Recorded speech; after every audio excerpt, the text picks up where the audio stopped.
اعوذ باللہ من الشیطان الرجیم، بسم اللہ الرحمن الرحیم۔ علم کا دعویٰ نہیں ہرگز محمود، علم کا دعویٰ نہیں ہرگز محمود، مگر باب العلم سے نسبت ضرور ہے۔ السلام علیکم اسٹوڈنٹ، کیسے ہیں آپ لوگ؟ تو اسٹوڈنٹ، آج میں فرسٹ ایئر کی جو ہے غزل نمبر 2 وہ آپ کو پڑھاؤں گی، جس کی تشریح میں آپ کو بتاؤں گی۔ تو چلتے ہیں اپنی غزل کی طرف۔ تو سب سے پہلے اس غزل کے شاعر کے بارے میں پڑھیں گے کہ اس کا شاعر کون ہے، تو اس کے بعد ہم اس کی تشریح کرتے ہیں۔ تو اسٹوڈنٹ، اس غزل کے شاعر جو ہیں وہ ہے خواجہ میر درد۔ خواجہ میر درد دتی میں پیدا ہوئے، ٹھیک ہے۔ تو وہ ایک روحانی شخصیت تھے، صوفیہ کلام لکھتے تھے، اردو کے مشہور شاعر تھے۔ تو ان کی شاعری میں بہت پاکیزگی اور درد بھرے جو ہے وہ الفاظ زیادہ ہوتے تھے، ٹھیک ہے۔ تو چلتے ہیں اب غزل کی طرف۔ شعر نمبر 1 ہے: قتل عاشق کسی معشوق سے کچھ دور نہ تھا، قتل عاشق کسی معشوق سے کچھ دور نہ تھا، پر تیرے عہد کے آگے تو یہ دستور نہ تھا، ٹھیک ہے۔ یہ اس کا ہے شعر نمبر 1۔ جیسا کہ میں اپنے ہمیشہ ہر غزل یا نظم میں کہتی ہوں کہ آپ کو بتاتی ہوں کہ سب سے پہلے آپ اس کے الفاظ معنی جو ہیں وہ نوٹ کیا کریں۔ جب آپ مشکل الفاظ کے مطلب یہ سمجھ لیں گے تو آپ کو تشریح کرنے میں بہت آسانی ہو جائے گی، تو آپ اپنے ورڈز میں اس کو بیان کر سکتے ہیں۔ تشریح کو کبھی بھی رٹے لگا کر اس طرح آپ بیان نہ کریں، آپ اس کو دھیان سے شعر کا مطلب پڑھیں، اور پھر جب آپ کو سمجھ آ جائے تو آپ اپنے ورڈز میں اس کو لکھ کر بیان کر کے اس کو بتائیں کہ آپ کو اس شعر میں کیا سمجھ آئی ہے۔ تو یہ اسی تشریح کا اصل مقصد ہوتا ہے، ٹھیک ہے۔ تو اس شعر میں جو ہے لفظ، مشکل لفظ، اس کے معنی ہیں: عہد، عہد کا مطلب ہے وعدہ کرنا، ٹھیک ہے۔ دستور مطلب چلن، اصول قاعدہ، ٹھیک ہے۔ اصول جو ہوتا ہے وہ قاعدہ، جو قانون بنائے جاتے ہیں۔ تو اس کا مفہوم جو ہے شعر کا، مفہوم کا مطلب ہوتا ہے کہ جو یہ شعر بتایا گیا ہے اس کا مطلب کیا ہے، سمپل مطلب، اس کو مفہوم کہتے ہیں، نہ کہ تشریح۔ تشریح ہوتی ہے جو آپ نے اس کو تھوڑا سا ڈیٹیل میں بتانا ہوتا ہے کہ شاعر اس میں کیا کہنا چاہ رہے ہیں اور کیا بتا رہے ہیں، ٹھیک ہے۔ وہ تشریح ہوتی ہے جس کی تھوڑی سی آپ کو ڈیٹیل بتانی ہوتی ہے۔ اور مفہوم کیا ہوتا ہے؟ جو کہ اس کا صرف مطلب ہے۔ تو اس شعر میں کا مطلب ہے: اگرچہ محبوب کے ہاتھوں عاشقوں کے قتل ہونے کا رواج بہت پہلے بھی تھا، لیکن ظلم و ستم کرنا پہلے نہیں تھا، اس شعر میں جو بتایا گیا ہے، ٹھیک ہے۔ اب اس کو شعر کو پڑھیں تو آپ کو سمجھ آ جائے گا اس کا مطلب۔ قتل عاشق کسی معشوق سے کچھ دور نہ تھا، مطلب کہ قتل تو عاشق کے پہلے بھی ہوتے تھے، پر تیرے عہد کے آگے تو یہ دستور نہ تھا، لیکن جو آج کل ہو رہا ہے ظلم و ستم، وہ پہلے نہیں تھا۔ تو چلتے ہیں اس کی تشریح کی طرف۔ اس شعر میں شاعر روایتی انداز میں محبوب کے ظلم اور اس کے جفاکش ہونے کے بارے میں بتا رہا ہے کہ ظلم اور ستم جو اس کا محبوب کر رہا ہے وہ اس کے بارے میں شاعر اس میں تذکرہ کر رہا ہے۔ شاعر کہتے ہیں کہ میرا محبوب حد درجہ ظالم اور شفاق ہے، یہاں تک کہ اپنے عشاق کی جان لینے سے بھی گریز نہیں کرتا۔ تو اس میں جو ہے شاعر کیا کہہ رہے ہیں، وہ بتا رہے ہیں کہ وہ اپنے محبوب کے بارے میں بتاتے ہیں کہ ان کا جو محبوب ہے وہ اتنا ظالم اور شفاق ہے، مطلب وہ اتنا پتھر دل ہے، اس کا اتنا ظالم ہے کہ وہ اپنے عاشق کی جان بھی لینے سے گریز نہیں کرتا، جان لینے سے بھی وہ نہیں کتراتا۔ یہ موضوع ہماری روایتی شاعری کا ایک موضوع ہے، اہم موضوع ہے۔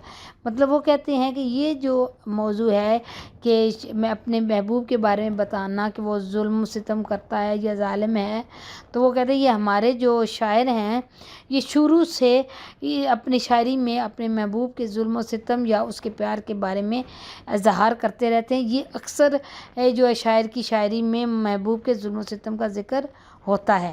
تو وہ کہتے ہیں یہ جو روایتی شاعری ہے اس میں ہر جگہ یہ ذکر ہوتا ہے۔ دراصل ہماری اردو جو ہے وہ کلاسیکل شاعری کا ایک روایتی محبوب حد درجہ ظالم بتایا گیا ہے۔ جو ہماری اردو کی کلاسیکل جو شاعری ہے، میں یہ شاعر جو شاعری کرتے ہیں کلاسیکل، تو اس میں وہ زیادہ تر اپنے محبوب کے ظلم و جبر کے بارے میں بتاتے ہیں کہ ان کا محبوب کتنا سنگ دل، کتنا ظالم ہے۔ قتل کرنے کے لیے اگرچہ تیر و خنجر یا تلوار وغیرہ کی ضرورت ہوتی ہے، ٹھیک ہے، مطلب قتل کرنے کے لیے تیر، تلوار، خنجر وغیرہ استعمال، لیکن میں جو اردو کی شاعری کا محبوب ہے ان کا وہ جو ہے وہ کہتے ہیں ان کو ان چیزوں کی ضرورت نہیں ہے، تمام اوزاروں سے بے نیاز ہے، ان کو اس کو ان اوزاروں کی قتل کرنے کی ضرورت نہیں ہے۔ وہ اپنے عاشق کو کبھی ناز نخروں سے، کبھی بے نیازی سے، اور کبھی تغافل کے ہاتھوں جب چاہے اب بے موت مار دیتا ہے۔ وہ کہتا ہے، اس میں یہ کہہ رہے ہیں، بتایا گیا ہے کہ جو شاعر اپنے محبوب کا ذکر جو ہے اس کے ظلم و ستم کا، وہ اکثر اپنی شاعری میں شروع سے، جب سے شاعر اپنی شاعری لکھ رہے ہیں تو اپنے محبوب کے ظلم و ستم کا ذکر کرتے ہیں کہ وہ ان پہ ظلم و ستم کرتا ہے، اس کو مار ڈالتا ہے، لیکن یہ وہ مارنا نہیں ہے کہ قتل کرنے کے لیے خنجر کی ضرورت ہو یا کسی ہتھیار کی ضرورت ہو۔ یہاں پہ وہ کہتے ہیں کہ محبوب ان کو اپنی اداؤں سے، اپنے ناز نخروں سے، اپنی بے رخی سے ہی مار دیتا ہے، ٹھیک ہے۔ تو یہاں پہ شعر ہے بقول غالب، اس سادگی پہ کون نہ مر جائے اے خدا، لڑتے ہیں اور ہاتھ میں تلوار بھی نہیں، ٹھیک ہے۔ تو کچھ اسٹوڈنٹ میں آپ کو بتا دوں، مجھے کچھ اسٹوڈنٹ نے کمنٹس کیے کہ بھئی ٹیچر ہمیں یہ بتائیں کہ کیا ہم لوگ جو اپنی تشریح جب کریں گے تو ہمیں یہ شعر بھی لکھنے ہوں گے؟ تو میں اسٹوڈنٹ آپ کو یہ بات بتا دوں کہ جب آپ تشریح کرتے ہیں تو اگر آپ کو کوئی شعر آتا ہے تو اس کے ریلیٹڈ، یا آپ کو یہی جو اس کی تشریح میں شعر دیا گیا ہے آپ کو یاد ہے تو آپ لکھ سکتے ہیں، ادروائز آپ کو اس کی ضرورت نہیں ہے، ٹھیک ہے۔ آپ نے سمپل اپنے ورڈز میں بتانا ہوتا ہے کہ اس شعر کا مطلب کیا ہے، شاعر اس میں کس چیز کا ذکر کر رہا ہے، مین پوائنٹ آپ کا یہ ہونا چاہیے۔ شعر آپ کو آتا ہے تو آپ اس کو ایڈ کر سکتے ہیں، آپ کو نہیں آتا تو اس کو ایڈ کرنے کی ضرورت نہیں ہے۔ تو شاعر اس دکھ کا اظہار کر رہا ہے کہ ان سے پہلے بھی محبوب ظالم اور جفا ہوا کرتے تھے، اور عاشق ان کے ہاتھوں موت کی وادی میں اتر جایا کرتے تھے، لیکن ان کا محبوب حد درجہ ظالم ہے۔ کیا کہہ رہے ہیں اس شعر میں کہ شاعر اپنے محبوب کا اظہار کرتے ہوئے کہہ رہا ہے کہ اس سے پہلے بھی محبوب بہت تھے شاعروں کے، لیکن وہ بھی ظالم تھے، لیکن ان کا محبوب ان سے بھی زیادہ ظالم ہے۔ اس سے عاشقوں کو تڑپانے اور قتل کرنے میں لطف آتا ہے، اگرچہ اس میں اس مکالمے کے انداز میں شکوہ بھی موجود ہے، لیکن نظر غور دیکھا جائے تو شاعر اس میں بھی اپنے محبوب کی انفرادیت کا پہلو تلاش کرتا ہے۔ خنجر سے کرو بات نہ تلوار سے پوچھو، میں قتل ہوا کیسے میرے یار سے پوچھو، ٹھیک ہے۔ امید ہے آپ کو اس کی شعر کی سمجھ آ گئی ہوگی کہ شاعر صرف اپنے محبوب کے بارے میں ذکر کرتے ہوئے کہہ رہا ہے کہ اس کا محبوب اس کو اپنے ناز نخروں سے مار ڈالتا ہے، ٹھیک ہے، یہی اس کی تشریح ہے۔ امید ہے آپ کو سمجھ آ گئی ہوگی۔ چلتے ہیں نیکسٹ ہے شعر نمبر 2۔ رات مجلس میں تیرے حسن کے شعلے کے حضور، شمع کے منہ پہ جو دیکھا تو کہیں نور نہ تھا۔ اس میں مجلس میں مطلب محفل میں، نور مطلب روشنی۔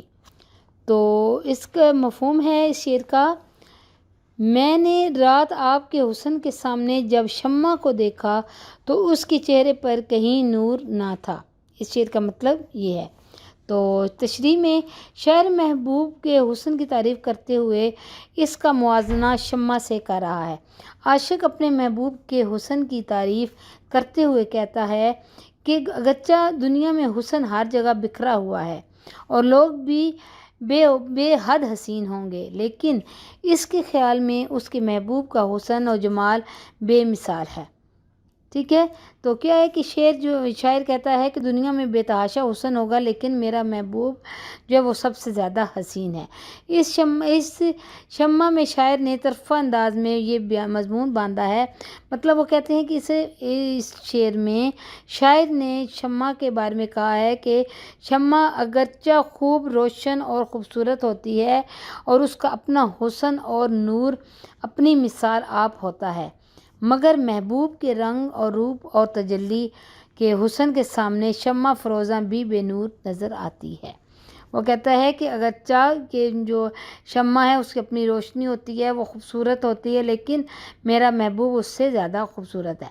محبوب کے حسن کی تعریف کرنا اگرچہ پرانا اور بوسیدہ خیال ہے، مگر شاعر نے اس شعر میں یہ مضمون ایسی عمدگی سے باندھا ہے کہ یکسر اور چھوتا معلوم ہوتا ہے۔ ایک عاشق کے لیے اس کا محبوب اب ایسی ذات ہے جس میں کائنات کا حسن و جمال سمٹ آیا ہے۔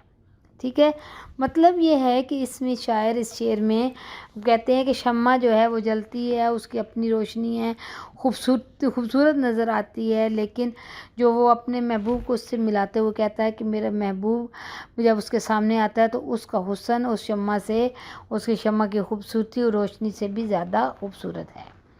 اس میں شعر یہ بتا رہا ہے۔ ٹھیک ہے، تو اس میں جو احمد فراز شعر کے ان کا ہے، وہ کہتے ہیں تیرے ہوتے ہوئے محفل میں جلاتے ہیں چراغ، لوگ کیا سادہ ہیں سورج کو دکھاتے ہیں چراغ۔ شعر کے حسب جامعیت کے درد کو بھی کائنات بھر کا حسن اور اس کی جاذبیت اور جملہ دل فریب نظارے اپنے محبوب کے حسن کے سامنے ہیچ اور حقیر نظر آتے ہیں، یہاں تک کہ وہ شمع فروزاں کو بھی حسن پار کے سامنے نہایت ماند اور مدھم پاتا ہے۔ مطلب یہ کہہ رہے ہیں، یہی وہ بات دوبارہ کہ شاعر جو ہے وہ اپنے محبوب کو جو ہے نا شمع کے جو اتنی خوبصورت ہے، اس کی روشنی، اس کی خوبصورتی کو بھی وہ کہتا ہے وہ کم ہے اس کے محبوب کے حسن کے سامنے۔ شمع فروزاں اگرچہ حسن و تجلی میں ضرب المثل کا درجہ رکھتی ہے، مطلب جو شمع جو جلتی ہے اس میں اس کا حسن جو تجلی ہے، اس کی روشنی وہ بے مثال ہے، اس کا حسن بہت خوبصورت نظر آتا ہے، اور اندھیرے میں بھی جو اس کی روشنی جو ہے وہ اندھیرے میں زیادہ اور خوبصورت دکھائی دیتی ہے۔ مگر جو میر درد ہیں، وہ درد شاعر ہیں، وہ کہتے ہیں کہ رات میں نے مجلس میں جب بغور مشاہدہ کیا کہ ایک طرف شمع جل رہی تھی تو ایک طرف میرا محبوب تشریف فرما تھا۔ ٹھیک ہے، میں نے دیکھا کہ محبوب کے حسن کے مقابلے میں شمع کے منہ پر گویا نور ہی نہیں تھا، یعنی محبوب کا چہرہ روشن سے کہیں زیادہ روشن اور چمکدار دکھائی دے رہا تھا۔ کہ وہ کہتے ہیں کہ میں نے رات کو شمع جلتے ہوئے دیکھی تو ساتھ میرا محبوب بیٹھا ہوا تھا، تو مجھے جو اپنے محبوب کی خوبصورتی اس شمع کی روشنی اس کی خوبصورتی سے زیادہ محسوس ہوئی۔ وہ کہتے ہیں میرا محبوب اس شمع کی روشنی کی اس کی خوبصورتی سے زیادہ خوبصورت ہے۔ اس کا سمپل یہی اس کی تشریح ہے۔ مجھے امید ہے آپ کو سمجھ آ گئی ہوگی۔ چلتے ہیں نیکسٹ ہے شعر نمبر 3۔ ذکر میرا ہی وہ کرتا تھا صریحاً لیکن، ذکر میرا ہی وہ کرتا تھا صریحاً لیکن، میں جو پہنچا تو کہا خیر یہ مذکور نہ تھا۔ ٹھیک ہے، تو اس کے ورڈز میننگ ہیں صریحاً واضح طور پر، کھلم کھلا مذکور جس کا ذکر کیا گیا ہو۔ ٹھیک ہے، تو اس کا مفہوم ہے، اس کا مطلب ہے شعر کا، وہ واضح طور پر میرا ہی ذکر کر رہا تھا، لیکن جب میں وہاں پہنچا تو کہنے لگا کہ یہ ذکر اس کا نہیں تھا۔ ٹھیک ہے، یہ اس شعر کا مطلب ہے۔ چلتے ہیں تشریح کی طرف۔ تو شاعر جو ہے اپنے محبوب کی اس بے رخی کو نمایاں کر رہا ہے جو عاشق سے روا رکھتا ہے۔ مطلب وہ شاعر جو اپنے محبوب کی بے رخی کے بارے میں بتا رہا ہے کہ وہ اس کے ساتھ کیسی بے رخی کرتا ہے۔ شاعر اس شعر میں محبوب کی شوخی اور محبوبانہ انداز کی بیان کرتے ہوئے کہتا ہے کہ اگرچہ میرا محبوب میری وفاداری اور بے لوث محبت کا قائل ہے اور میری عدم موجودگی میں سب کے سامنے میرا ذکر بھی کرتا ہے، لیکن جب میں محفل میں پہنچتا ہوں تو یہ کہہ کر بات کو بدل دیتا ہے کہ خیر میری مراد اس سے نہیں تھی۔ کیا کہتا ہے شاعر؟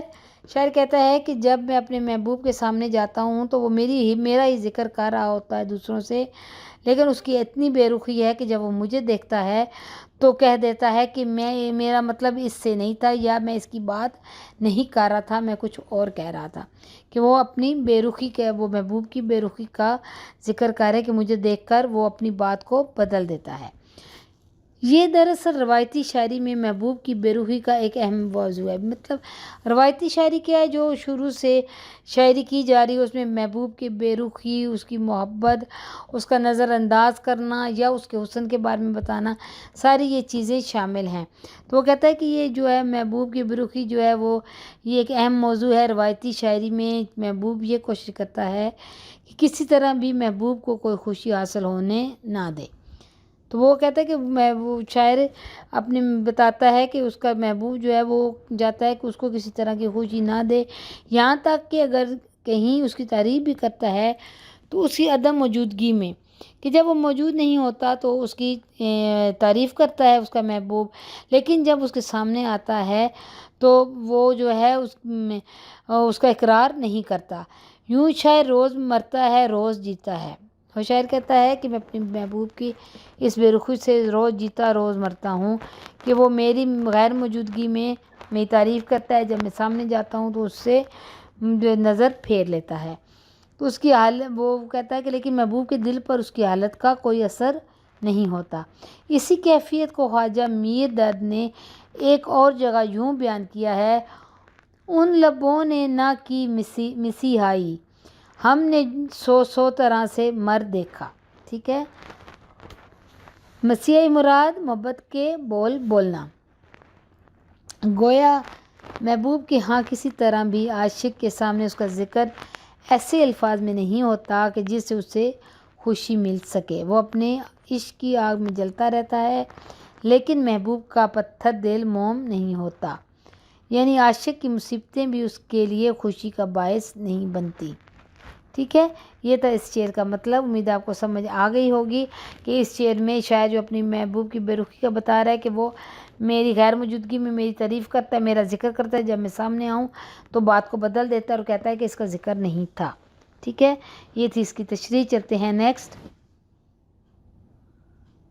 نیکسٹ ہے شعر نمبر 4۔ باوجود یہ کہ پر و بال نہ تھے آدم کے، وہاں پہ پہنچا کہ فرشتے کا بھی مقدر نہ تھا۔ مقدر یعنی کہ باوجود یہ، اس کے باوجود وہاں مقدور قسمت مقدر۔ ٹھیک ہے، تو اس شعر کا مطلب ہے کہ اگرچہ انسان کے پر نہیں تھے لیکن وہ اس مقام پر پہنچ گیا جو فرشتے کے نصیب میں بھی نہیں تھا۔ ٹھیک ہے، تو اس کی تشریح میں شاعر کہتا ہے انسان کی عظمت کو بیان کر رہا ہے۔ شاعر نے شب معراج کی خوبصورت استعمال کی الفاظ ان کو بارے میں بتایا ہے کہ بے بال اور پر، یعنی کہ بال بھی نہیں پر بھی نہیں تھے، اس کے باوجود انسان کی فرشتوں پر برتری حاصل ہے۔ ٹھیک ہے، ہم جانتے ہیں کہ اللہ تعالیٰ نے اپنے حبیب حضرت محمد مصطفیٰ صلی اللہ علیہ وآلہ وسلم کو اپنے پاس عرش بری پر بلایا۔ حضرت جبرائیل اللہ کا پیام بن کر ان کے پاس تشریف لائے اور براق پر سوار کیا۔ حضور صلی اللہ علیہ وسلم عرش بری کی طرف تشریف لے گئے۔ یہ مسافر سدرۃ المنتہا پر پہنچے تو جبرائیل علیہ السلام نے آگے جانے سے معذرت کر لی اور حضور صلی اللہ علیہ وسلم پر نور سے عرض کیا کہ اگر میں اس سے ذرا بھر بھی آگے جاؤں گا تو تجلیات خداوندی مجھے جلا کر راکھ کر دے گی، یعنی کہ اللہ تعالیٰ کی جو تجلی ہے، روشنی ہے، وہ مجھے جلا دے گی، لہٰذا وہ سدرۃ المنتہا سے آگے نہ جا سکے، جبکہ اس سے کہیں اوپر اور کہیں رفعت و بلندی پر حضور صلی اللہ علیہ وسلم پر نور تشریف لے گئے۔ اس لیے اقبال نے کہا سبق ملا ہے یہ معراج مصطفیٰ سے مجھے کہ عالم بشریت کی زد میں ہے گروں۔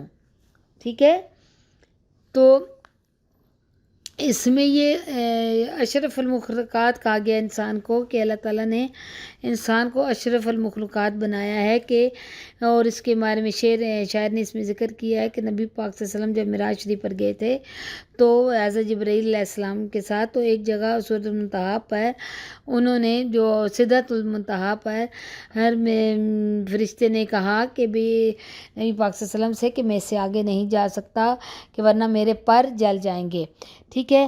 تو وہ کب بتانے کا مقصد یہ ہے اس میں شاعر کا کہ دیکھیں کہ وہ تو فرشتے تھے، پر بھی تھے ان کے، وہ نہیں جا سکے، لیکن اللہ تعالیٰ نے ایک انسان کو اتنا رتبہ دیا ہے کہ اس سے کہیں درجہ اوپر نبی پاک صلی اللہ علیہ وسلم گئے، لیکن ان کو کچھ بھی نہیں ہوا، جبکہ فرشتوں کو اس سے آگے جانا منع تھا۔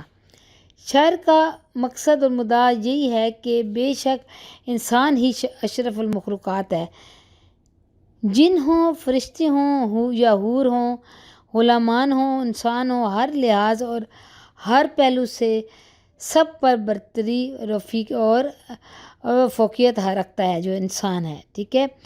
اور وہ بال ہیں نہ پر ہیں، اس کے باوجود بھی فرشتوں سے کہیں اعلیٰ درجہ ہے۔ اسی لیے ایک حالی نے انسان کے اس مقام کو بیان کرتے ہوئے کہا تھا، فرشتے سے بہتر ہے انسان کا بننا، مگر اس میں پڑتی ہے محنت زیادہ، کرنی پڑتی ہے محنت زیادہ۔ تو یہ کیا کہا گیا اس میں جو ہے اس شعر کا مطلب یہی بتایا گیا کہ اس میں شاعر نے بہت خوبصورتی کے ساتھ معراج شریف کا واقعہ بیان کیا ہے کہ نبی پاک صلی اللہ علیہ وسلم کیسے معراج شریف میں گئے اور فرشتے نے وہاں پہ جا کے کیا کہا کہ میں اس سے آگے نہیں جا سکتا کہ میرے پر جلیں گے، ٹھیک ہے۔ امید ہے آپ کو اس کی سمجھ آ گئی ہوگی۔ چلتے ہیں نیکسٹ شعر کی طرف۔ نیکسٹ ہے شعر نمبر 5۔ پرورش غم کی تیرے یاد تئیں تو کی دیکھا، پرورش غم کی تیرے یاد تئیں تو کی دیکھا، کوئی بھی داغ تھا سینے میں کہ ناسور نہ تھا۔ تو اس کی ورڈ میننگ ہے یہاں کا مطلب یہاں، تئیں کو، تئیں مطلب کو، ناسور مدمل نہ ہونے والا زخم، مطلب کینسر ایسا زخم کہ جو نہ ٹھیک ہونے والا ہو۔ تو اس شعر کا مطلب ہے تیرے غموں کو پالتے ہوئے یہ حالت ہو گئی ہے کہ سینے کا ہر زخم ناسور بن چکا ہے، ٹھیک ہے۔ تو تشریح ہے اس کی، اس میں شاعر جو ہے راہ عشق میں ملنے والے زخموں کا ذکر کر رہا ہے جو آخر کار ناسور بن کے، مطلب ایسا زخم بن گئے کینسر کی طرح جو نہ ٹھیک ہونے والے تھے۔ تو روایتی شاعری میں عاشق کی زندگی کرب اور تکلیفوں میں گزرتی ہے، وہ دن رات غم اٹھاتا ہے، تکلیفیں سہتا ہے، محبوب کے ظلم و ستم برداشت کرتا ہے، ہجر کا دکھ پالتا ہے، الغرض جو غم بھی ملتا ہے وہ اسے سینے سے لگائے ہوئے رکھتا ہے، ٹھیک ہے۔ تو کیا ہے اس میں کہ شاعر اپنے محبوب کے وہ تکلیف اور غموں کو اٹھاتے ہوئے کہتا ہے کہ وہ بتا رہا ہے کہ وہ کس طرح اس کو محبوب کے ظلم و ستم برداشت کرنے پڑتے ہیں اور اس میں اس نے کیا کیا تکلیفیں برداشت کی ہیں۔ وہ تو کہتا ہے کہ لیکن آگ کے دریا کے باوجود وہ محبوب سے ملنے والے ہر زخم کو پالتا رہتا ہے، اور پھر وہی ہوا جس کا ڈر تھا، یعنی وہ سارے زخم ایک دن ناسور بن گئے۔ لیکن شاعر ان زخموں کی وجہ سے پریشان یا غم زدہ نہیں ہے، بلکہ وہ تو انہیں اپنے لیے اعزاز سمجھتا ہے، وہ ان ناسوروں مطلب نہ ختم ہونے والے تکلیفوں کو عشق میں ملنے والے میڈل شمار کرتا ہے۔ اسی لیے وہ محبوب سے مخاطب ہو کر کہتا ہے کہ اگر تم مجھے جذبہ عشق اور وفاداری کا اندازہ لگانا چاہتے ہو تو میرے دل میں جھانک کر دیکھو، تمہیں ہر زخم روشن نظر آئے گا، ٹھیک ہے۔ اس کی تشریح میں کیا ہے کہ محبوب جو ہے وہ شاعر جو اپنے محبوب سے مخاطب ہو کر اس کو کہتا ہے کہ اگر تم میرے دل میں جھانک کر دیکھو تو تمہیں ہر زخم روشن نظر آئے گا، جتنے بھی مجھے زخم دیے جذبہ عشق اور وفاداری کا، تمہیں اندازہ ہو جائے گا کہ میرے دل تمہارے لیے کتنا روشن ہے اور کتنی محبت رکھتا ہے، ٹھیک ہے۔ اس کا سمپل مطلب یہی تھا کہ شاعر اپنے محبوب سے مخاطب ہو کر کہتے ہیں تمہاری طرف سے مجھے جتنے بھی زخم ملے ہیں میں نے ان کو برداشت کی ہے، لیکن اگر تم میرے دل میں جھانک کر دیکھو تو تمہیں پتہ چلے گا کہ یہ جو تم نے زخم دیے ہیں وہ ایک نہ ختم ہونے والا مرض کینسر کی شکل اختیار کر چکے ہیں، اور میرے دل میں یہ محبت جو ہے اس کی وفاداری زیادہ ہو چکی ہے، ٹھیک ہے۔ یہ اس کا مطلب تھا۔ امید ہے آپ کو سمجھ آ گئی ہوگی۔ چلتے ہیں نیکسٹ شعر کی طرف۔ نیکسٹ ہے شعر نمبر 6۔ محتسب آج تو میں خانے میں تیرے ہاتھوں، محتسب آج تو میں خانے میں تیرے ہاتھوں، دل نہ تھا کوئی کہ شیشے کی طرح چور نہ تھا۔ اس کے ورڈز میننگ میں محتسب احتساب کرنے والا، نیب، ٹھیک ہے، میں خانہ شراب خانہ۔ تو اس کا مطلب ہے شعر کا، اے محتسب آج تیری سختی کی وجہ سے میں خانے میں ہر دل ٹوٹا ہوا ہے، ٹھیک ہے، کہ آج تیری سختی کی وجہ سے میں خانے میں جو شراب خانہ ہے اس میں ہر ایک کا دل ٹوٹا ہوا ہے۔ تو اسٹوڈنٹ اس میں شاعر جو ہے وہ ایک روایتی کردار پر تنقید کر رہا ہے کہ اس کی وجہ سے عاشقوں کے دل ٹوٹ چکے ہیں۔ وہ کہتا ہے کہ محبوب کی بے رخی کے بارے میں ذکر کرتے ہوئے کہتا ہے کہ محبوب کی بے رخی کی وجہ سے کئی عاشقوں کے دل ٹوٹ چکے ہیں۔ تو وہ کہتا ہے کہ روایتی شاعری میں جہاں ایک طرف عاشق اپنا غم غلط کرنے کے لیے شراب خانے کا رخ کرتا ہے وہ دکھائی دیتا ہے، وہیں اس پر ایک بڑا ایک کردار محتسب کا بھی ہے جسے کبھی واعظ اور نازع بھی کہا جاتا ہے۔ وہ کہتے ہیں کہ ایک طرف تو یہ کہا گیا ہے کہ عاشق جو ہے وہ اپنا غم غلط کرنے کے لیے یا مطلب غم کو مٹانے کے لیے شراب خانے کی طرف جاتا ہے، دوسرا وہ اپنے عاشق کے بارے میں بتاتا ہے کہ اچھے اور برے فرق سمجھانے کی کوشش کرتا ہے۔ وہ سمجھتا ہے کہ اس طرح غم غلط کرنا ایک نامناسب عمل ہے۔ اس میں جو شاعر ہے دوسرے عاشقوں سے بات کر رہا ہے، ان کو بتا رہا ہے کہ یہ جو آپ شراب خانے میں جاتے ہو یا غلط کام کرتے ہو جو عشق کو اپنے عشق کو مٹانے کے لیے، تو وہ ان کو بتا رہا ہے کہ غلط اس میں کیا چیز ہے اور صحیح کیا ہے، وہ ان کو ان غلط کاموں سے روکتا ہے۔ وہ عاشق کو سمجھاتا ہے کہ ہجر کے دکھ میں رو رو کر اپنی حالت خراب کرنا، بیرام رہنا، نشے کی حالت میں دھت رہنا، یہ سب کہاں کی دانش مندی ہے۔ اس کے خیال میں یہ سب ذلت اور رسوائی کے سودے ہیں، اس لیے وہ مے خانے میں کڑا احتساب کرتا ہے یا شراب پینے والوں کو واعظ اور نصیحت کرتا ہے کہ وہ خود کو اس ذلت میں نہ گرائیں، لیکن عاشق اس کی بات سننے کے لیے تیار نہیں ہوتا، ٹھیک ہے۔ تو اس میں کیا ہے کہ شاعر جو ہے وہ کہتا ہے کہ عاشق کو سمجھاتا ہے کہ وہ اپنے آپ کو ذلیل اور رسوا نہ کرے، کہ شراب خانے میں جا کر یا اپنے عذاب کو اذیت دے کر، وہ کہتے ہیں کہ یہ کوئی اچھی بات نہیں ہے، عشق میں وہ ایسی حالت میں اپنے آپ کو خراب نہ کرے۔ تو گویا روایتی شاعری میں اس کردار کی باتوں کو ہمیشہ سنا انسنا کر دیا جاتا ہے، اس کی نصیحتوں کو ایک کان سے سن کر دوسرے کان سے اڑا دیا جاتا ہے، بلکہ اکثر محتسب یا واعظ کو منافق بھی کہا جاتا ہے، جو موقع ملنے پر خود بھی گناہ کرتے ہیں، کرنے سے باز نہیں آتے، اس لیے عاشق اپنی دھن میں مگن رہتا ہے، وہ ان کی نصیحتوں سے چڑھتا ہے اور انہیں برا بھلا کہتا ہے، وہ اپنا غم غلط کرنے کے لیے ہر وقت نشے میں ڈوبا رہتا ہے، اس لیے اسے محتسب کی پوچھ گچھ اور واعظ بھی نصیحتیں سخت بری لگتی ہیں، اس لیے خواجہ میر درد نے محتسب سے مخاطب ہو کر اس پر سخت تنقید کی ہے اور کہا ہے کہ آج تمہاری سختی اور سوالوں کی وجہ سے شراب خانے میں کسی بھی عاشق کا دل سلامت نہیں رہنے پایا اور اسے اپنا غم غلط کرنے کے لیے اور زیادہ نشے کا سہارا لینا پڑا، ٹھیک ہے۔ کیا ہے اس میں کہ شاعر جو ہے وہ اپنے محبوب کی بے رخی کا ذکر کرتے ہوئے کہتا ہے کہ اس کی وجہ سے کتنے جو عاشق ہیں وہ غم میں پڑے ہوئے ہیں، غم منا رہے ہیں، یا پھر وہ شراب خانے میں چلے جاتے ہیں، نشہ کرتے ہیں، اپنے آپ کو ذلیل کرتے ہیں اور بری صحبت میں پڑ جاتے ہیں۔ تو عاشق ہے جو شاعر ہے وہ ان عاشقوں کو یہ کہہ رہا ہے کہ آپ یہ جو کچھ کر رہے ہو یہ غلط کر رہے ہو، اس کا آپ کو کوئی فائدہ نہیں ہے، لیکن وہ کہتے ہیں کہ جو عاشق ہیں وہ شاعر کی بات کو وہ انسنا کر دیتے ہیں، یعنی کہ ایک کان سے سنتے ہیں دوسرے کان سے نکال دیتے ہیں، اس کی باتوں کو بالکل نہیں مانتے، اس کی بات کو سمجھتے نہیں ہیں، ٹھیک ہے۔ تو یہ تھا اس شعر کا مطلب، امید آپ کو سمجھ آ گئی ہوگی۔ چلتے ہیں نیکسٹ اور آخری شعر کی طرف۔ نیکسٹ ہے شعر نمبر 7۔ درد کے ملنے سے اے یار برا کیوں مانا، درد کے ملنے سے اے یار برا کیوں مانا، اس کو کچھ اور سوا دید کے منظور نہ تھا۔ دید کیا ہے؟ مطلب دیدار کرنا۔